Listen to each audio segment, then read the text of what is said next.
Ladies and gentlemen, the ringing of that phone bell means mystery, adventure. Nero Wolfe's office, Archie Goodwin speaking. Mr. Wolfe? Yeah, he's right here. Who's this? Archie, hang up. Don't ask questions. You have a wife? Archie, it's past your bedtime. Well, I'm afraid, Mr. Wolfe, it's past his bedtime. Your bedtime. It's a client, boss. That's what I was afraid of. Foolish. Hello? Hello? Well, why do you look so bewildered? He's coming right over. He says he's got a date with murder.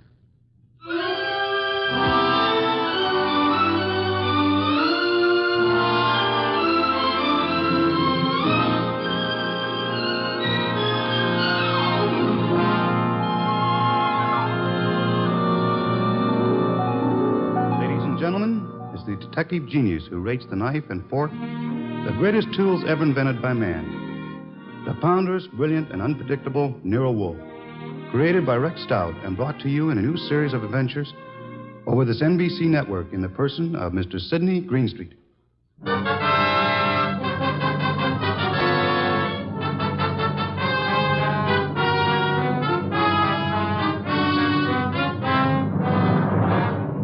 Tonight's story, The Case of the Calculated Risk, was as strange and baffling as any Nero Wolfe had to deal with. It started late one night when a big-shouldered man sporting a reddish beard and billing himself as Dave Caffrey pushed his way in, walked up to Nero Wolfe's desk, and rocked him with this opener. Tomorrow morning, Mr. Wolfe, I'm going to kill a man. I beg your pardon, sir? I'm going to kill a man with these two hands. I've been told strange things across this desk, Mr. Caffrey. This is the first time a murderer has confided his intention to me in advance. This man you speak of. I'm not telling you his name. I'm not telling you where I'm going to meet him. The session tomorrow is going to be private and personal. But if anything happens to me between now and then, I want you to take over. Mr. Caffrey, do you seriously think I could assist you in a matter of private vengeance? That's not what I'm asking. This guy deserves to die. I plan to kill him with these two hands, me, myself. But if I slip up, if he gets me first, I want you to see that justice is done. But I assure you, sir... I told you this guy deserves to die. Let me tell you why. Years ago down south, there were three men in business together, partners. Me and two others. Your notebook, Archie, if Mr. Caffrey doesn't mind. You're wasting your time, Wolf. The names I'll use will be phony. I won't give you anything you can check back on. We'll take our chance, sir. Please proceed. It happened in a town about 40 miles from the place where we had our business. We'd gone there to collect some money, the three of us. Carl, Mitch, and me. Dave Caffrey. But all we collected was bad news. So bad that Carl hadn't even given our right names at the hotel. Said he was scared some of our creditors would come hitting up on us for what we owed. Three of us had some drinks, and we'd been pacing around for nearly an hour. I can still remember the way Mitch stood and looked at me. And then up at Carl, when Carl suddenly pulled to a stop and came out with this idea of his. So, Dave, you got 6,000 cash on hand. You counted it, Mitch. Well, didn't we make it 6240, Carl? Whichever. We've got this 6,000 odd, plus some slow accounts receivable against debts of 38,000. With three of us trying to live from the business, we haven't got a chance. Well, we ain't got much of a one, Carl, but... It's hopeless, Dave. With two partners, though. Two partners? You reckon on pulling out, Carl? I say we cut cards for it, Mitch. Low man drops out. Break up the partnership? After sticking together all these years? Wait a minute, Dave. Wait a minute. Maybe Carl's right. Maybe this could work. Carl, you mean the low man drops out clean? Right now? Right now, Mitch. Other two to take over assets and debts and see if they can get this thing back in the black. Okay, Carl. Get the cards out. Dave? Well, that's what you guys want. Okay, then. Here's a new deck. Shuffle them, Mitch. All shuffled. Cut them, Dave. Go ahead, Mitch. You get first pick. Spread them if you like. Here goes. 6. Your turn, Dave. Okay. 9 of clubs. Lucky guy, Dave. That puts you in whatever Carl pulls. I'll pull it fast. There she is. Denise. Sorry, Mitch. That leaves you elected. Well, Mitch, I'm sorry, too. I guess we all had a fair whack at it, but... Hey, wait a minute. Let me see that ace again, Carl. Easy, Mitch. I said I was sorry, Look, but... Dave. Yeah, what is it, Mitch? All the aces are marked. Carl, I'm going to cram this dick right down your cooking throat. Look out, Mitch. He's got a knife. Sure. Oh. Carl, you... All right. I've cut him for keeps. What do we do now? What do we do? Look, Carl, I didn't mark those cards. I didn't kill Mitch. And what's more... Shut up, Dave. We're both in and out now. Come on. Let's get out of here.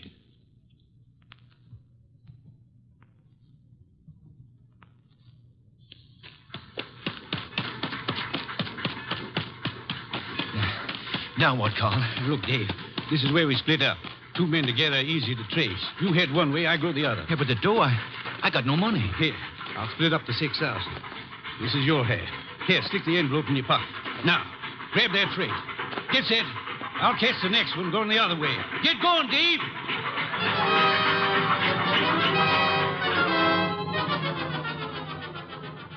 That's how it was, Mr. Wolfe. It all happened so fast that I... This man you call Carl, he would seem to be one of the world's choice creatures, Mr. Gaffrey. When I thought to look in that envelope he gave me, I found $40 and a few folds of wrapping paper in it. I was mad enough to... Well, I got off the freight and intended to go back, but... Then I picked up a paper. And read all about the murder of your friend Mitch with the statement that Carl had accused you of the crime and that the police believed him in view of your escape. That's it. Classical, but not at all original. Well, I was young then and stupid. And I'd had those drinks to start with. And you spent the intervening years hunting down the man Carl, am I correct? Yeah. I tramped the country from east to west, from north to south. Tramped it for years, searching for him. And yesterday I located him. He's a big wheel these days up on that 37th floor of his. But tomorrow when I get... Yes, Mr. Gaffrey, the 37th floor of... Never mind what building. Now, wait a minute, Caffrey. If you expect Mr. Wolfe to help you... I don't want him to help me. I'll help myself. But if I slip up, I know Wolfe's reputation well enough to know that he'll never rest till this rotten, chiseling murderer is sitting in the chair. That's why I've come here. Just to provide a backstop in case my dear friend of long ago manages to get the best of me. How will we know? You see this envelope? Read what it says. Nero Wolfe, 601 West 35th Street, New York. Delivered to him in case of my death. That's right. And this envelope was $500. Nearly all I've got in the world. Along with it, the full details on that knifing. Real names, dates. The proof you'll need in case I don't finish it up. Go on. Tonight, Mr. Wolfe, I'm going to give this envelope to the manager of the hotel where I'm stopping. I'm calling on, well, Carl. Tomorrow at noon, right after his secretary goes to lunch. If I'm not back in my hotel at 1 o'clock tomorrow afternoon, the hotel manager will deliver this envelope to you. Is that clear? Perfectly. But you don't think I'm going to allow you to go through with this wire plan, do you? You can't stop me. And don't have Goodwin follow me. I'd lose him in 2 blocks. Good night. Shall I try to tail him, boss? It's no use, Archie. Get Inspector Kramer on the phone at once. I want the police to help us head off this murder.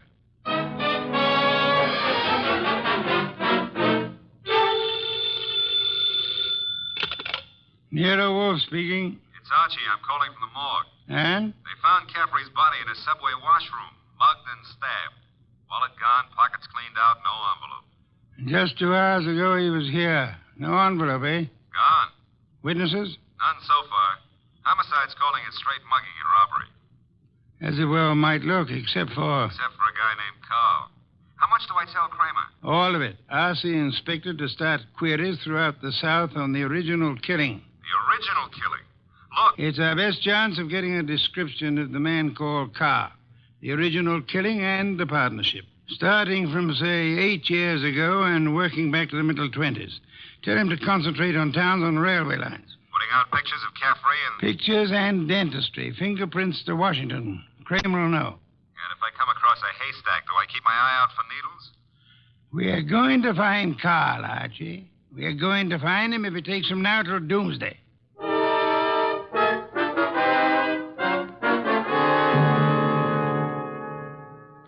Mr. Wolfe, let's face it, we're licked. Licked, Archie? 3 days now. We found Caffrey's hotel here in New York. No traceable phone calls. Not a witness has turned up on that subway washroom party. And Kramer says he's getting nowhere with those answers from the Southland. The original story is bound to come slowly, Archie. We are asking a check on the unsolved killings of a dozen states over a 20-year period. And what now? You start trudging, Archie, Trudging. through office buildings, through 37th floors of many office buildings. You keep trudging till we find him. Oh, now, wait a minute. Mr. Wolfe, this is a big city, remember? I might have to go through hundreds of buildings. This morning, Archie, the Municipal Reference Library informed me that there are exactly 34 buildings of 37 floors or higher in Manhattan. Now, when you rule out the United Nations building, hotels, and... Okay. Maybe not so many 37th floors, but lots of offices per floor. Maybe 40 or 50. Call it 30 times 40, and you've still got 1,200 to start with. And you don't know what kind of business. You don't know what Carl's real name is. You don't even know what he looks like. There could be 4,000 men like him. 4,000 affluent men, Archie? Yeah, well, all right. Caffrey said he was in the chips, though. You know, for a guy who'd been bumming around, that could mean anything from 10 grand a year up. Say, wait a minute. That cuts your field to 1,000. 1,000 tall men? Tall? I've been over those notes. Caffrey didn't say he was tall. As plainly as you could ask. Caffrey was almost your height, but he said Mitch stood and looked at me. And then he looked up at Carl. Up, Archie. That makes Carl your height or taller. Yeah. Well, maybe Caffrey and Mitch were sitting down, and Carl was, Caffrey told us the three were standing at the time. Check your notes. I've studied them. Okay. Maybe that does cut it down some. Yeah, it's still a lot of citizens that start checking for a southern accent. Don't rely on accent, Archie. Carl has had many years to lose any accent he might have had. Yeah, that's true. And so we narrow it, Archie. A man almost surely tall. A man not using the name he was born with. A man with an unexplained gap in his past. I ought to be able to reach right out and tap him. You go skeptical again, Archie. Well, it's still a pretty big haystack. Let's see if we can't trim it some more. On these building lists I've been going over, I've ruled out for now the members of professions requiring lengthy formal training. Medical men, lawyers, scientists of most kinds. Yeah, that's chopping it down. I'll admit that. I'll have further eliminations as we get into it. And I'm putting Saul Pans on a second list this afternoon. Some of the credit references I'll handle by phone. So I start trudging, huh? You start trudging. And remember, Archie, since you'll probably be operating through secretaries, you're looking for a murderer named Carl, not for a new set of telephone numbers to brighten your winter.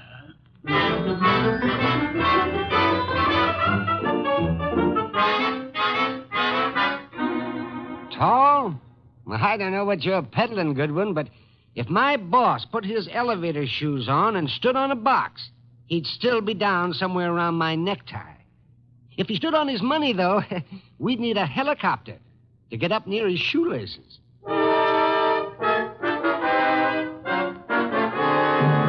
Oh, Miss Jonas, do you mind if I sit down? Why, of course not, Mr. Goodwin. Oh, thanks.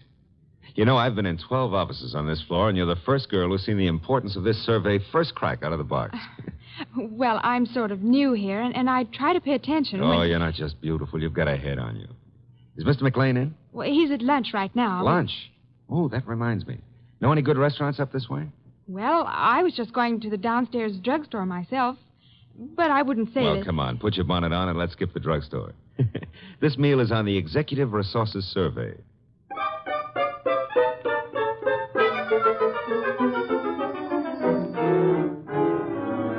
There you are, boss. The boil down.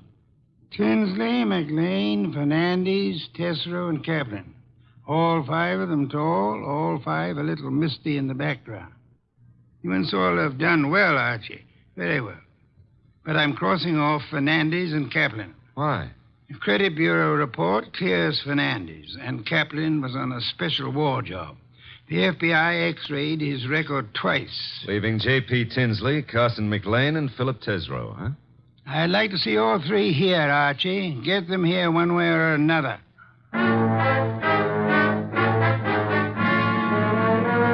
And so you do admit that Tinsley isn't your real name. Mr. Wolfe, are you a blackmailer or what? I'm a licensed private investigator, sir. Any disclosure you make will be kept in confidence, provided it doesn't touch on the case I'm engaged on. You haven't said what the case is. I don't intend to. If you prefer to explain this mysterious gap in your background at the district attorney's office... Well, I'm using the name Tinsley because I've got an undivorced first wife out on the coast. We broke up 20 years ago, but she said she'd see to it that I never married again. And she knew where I was today. Well, I don't say I'm a saint, but she's a vindictive woman. I see. May I have names, dates, and places starting 1924?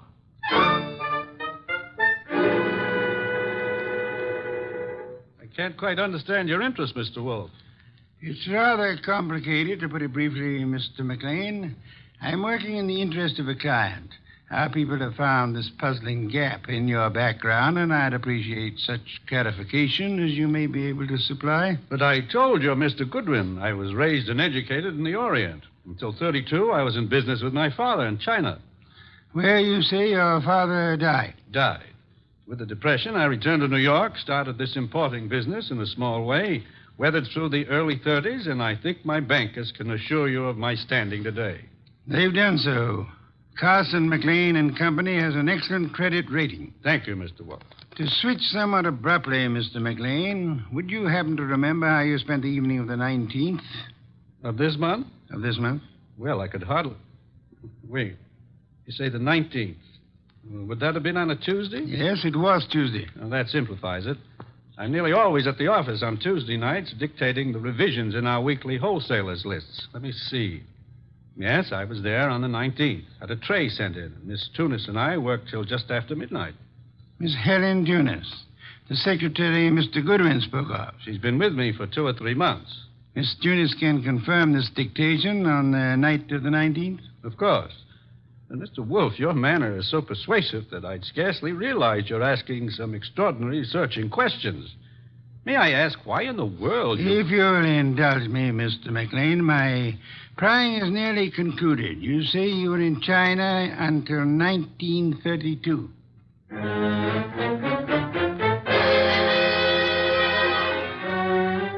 Mr. Tesreau, I'll be brutally frank. We know that your name's not Tesreau. And we know that you served a prison term from 34 to 38 for arson. I'd like some straight answers. I didn't say I wouldn't answer your questions.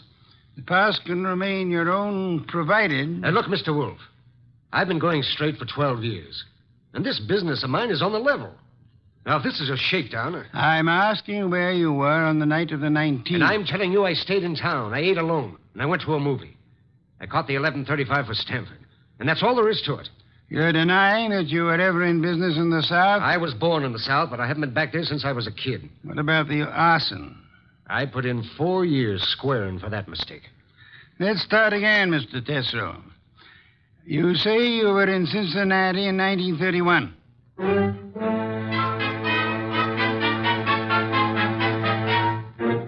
Okay, Mr. Wolfe, 3 candidates, and we're still on the 1-yard line. Our 1-yard line. Tesreau, McLean, Tinsley. No, rule out McLean. He gave references enough for those years in China. And with Helen Tunis, he's got the one firm alibi we've laid on to. Caffrey was killed before midnight. With conditions as they are in the Far East, Archie, it'll be weeks before cables came back on McLean's claims. Claims? You figure the whole Chinese background's a fake?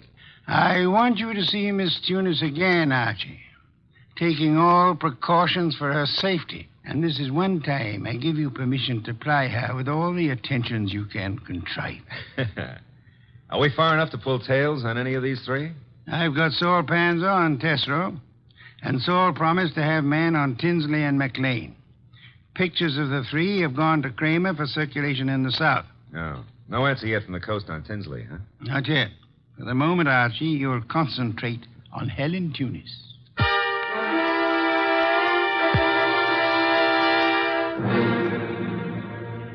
Helen, I've got to see you tonight. I'd love to, Archie. Now, look, but... Helen, I phoned you to come out in the corridor this way because I didn't want McLean to know we're talking.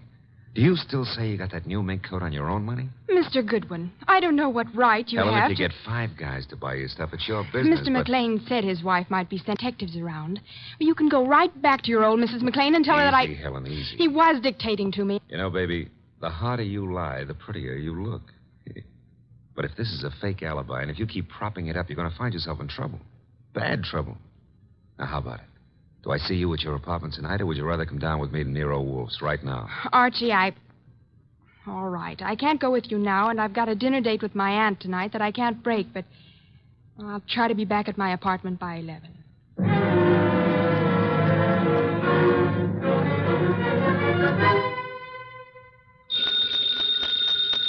Archie. Nero Wolfe speaking. This is Archie, Mr. Wolfe. I'm at Helen Tunis's apartment. Well, I could cut my throat for not making her come with me this afternoon. trouble? Not for her anymore, poor kid. I got here 3 minutes ago and found her strangled. Couldn't have happened more than half an hour ago. McLean. McLean. Didn't Saul Panzer say he was getting a tail on him? He was a new man, and he lost him. I should have left you on McLean, Archie. No, we were both wrong. What do you want me to do? Phone the police immediately. Well, this is 32nd Street. I'm only 3 blocks in a job from the office. What if I come back and call from there? Come back then. I'll phone Kramer myself. Mr. Wolfe, I'm still kicking myself for that. Look out, Archie. Too late, Mr. Wolfe. Keep coming right in, Goodwin, with your hands up. No, I wouldn't try that. McLean. And keep your hand out of that desk drawer, Wolfe. This time you're too late, McLean. My hand's in the drawer, and I think I'll leave it there. You don't think I'd shoot? I'm sure you would. But you've got 2 of us to cover now. No, Archie, don't try to draw yet. How'd you get in here, McLean? He surprised me after making his way in through the area way below, and of course it had to be Fritz's night out. I caught your fat friend just 2 seconds before he could get in his call to the police, Goodwin. I overheard his talk with you from the hallway here. My apologies for not crying out sooner, Archie. Get your hand out of that drawer. Pull it out without the gun, Wolfe, or I'll let you have it now. I refuse to, McLean. Seems obvious that you mean to kill us in any case. I'm afraid that's true, Wolfe. But when you called me here and Goodwin started making dates with Helen Tunis... Poor kid, I told her not to talk to you. She didn't, Goodwin. I've been scared of you and Wolfe since I followed Colby here that first night. Colby? You knew him as Caffrey. I caught up with him afterward in that subway washroom. No, keep that hand up and watch that gun of yours, Wolfe. When I found that envelope on him and read the letter to you contained in it, I knew he hadn't spilled the whole South Carolina story to you. South Carolina? Would the original knifing have been taking place anywhere near Hampton or Jasper counties? Hampton County. But our business is over the line in Georgia. Doesn't matter now. Pity, Archie. We learned this afternoon that we were growing warm on South Carolina. Mr. McLean, may I ask what you hope to achieve by this insane project of disposing of Mr. Goodwin and myself? I'm buying time, Wolfe. I've $90,000 in small bills in that bag there, plus a plane ticket to Buenos Aires. I've got a silencer on this gun. If you 2 aren't found till tomorrow morning, I'll be out of the country before they start looking for me. You don't think the police will put out an alarm for you when they find the body of Helen Tunis? Goodwin left it to you to report that. Remember? Let's remind ourselves to be prompter on reporting deaths, Archie. Starting with our own, Mr. Wolfe? Glad you can take it that way, Goodwin. You actually think you can knock the 2 of us off? I'm about to find out, Goodwin. One moment, McLean.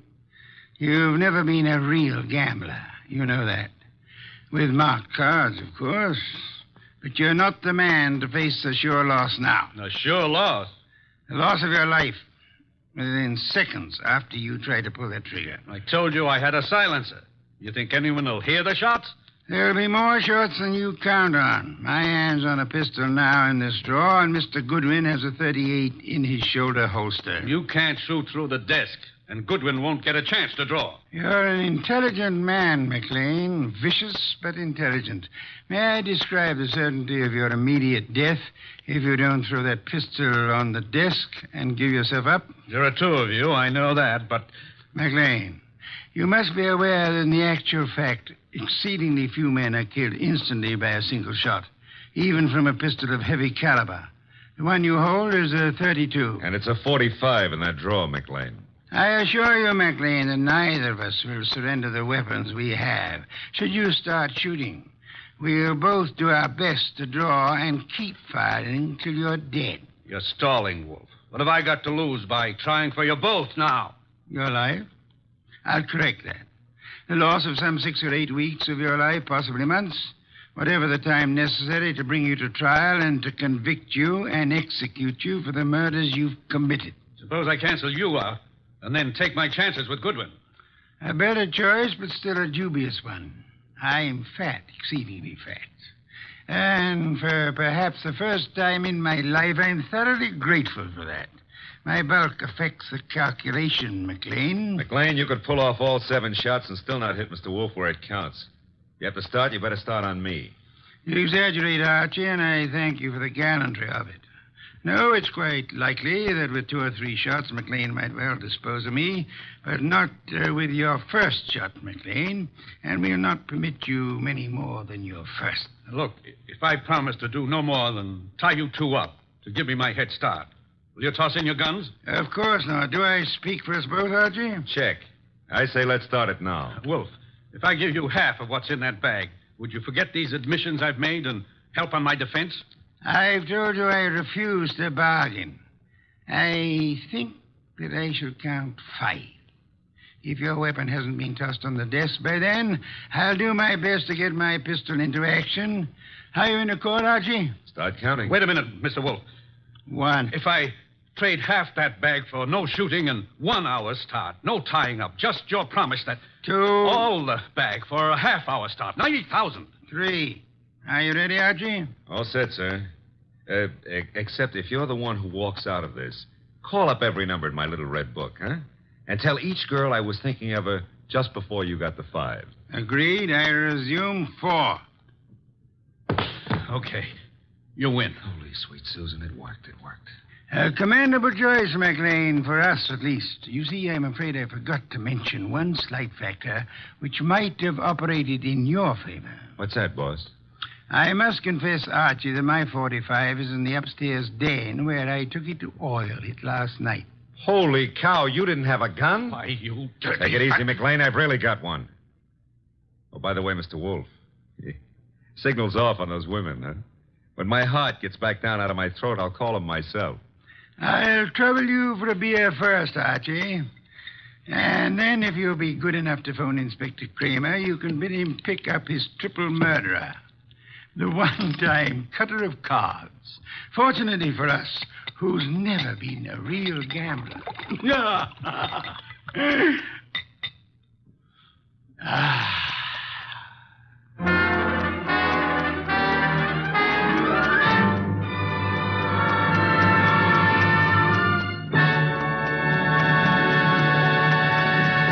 You have been listening to The New Adventures of Nero Wolfe, starring Sidney Greenstreet.